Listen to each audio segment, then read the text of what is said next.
Today we will be making simple leaf art.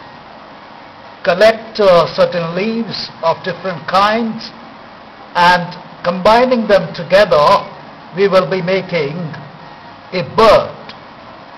So here is the first leaf which has been glued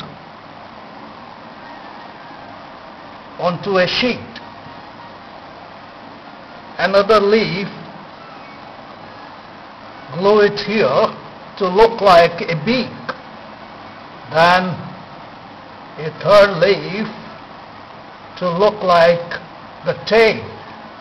Then another two leaves which are that of grass are put here to look like legs. Now a simple leaf art is ready.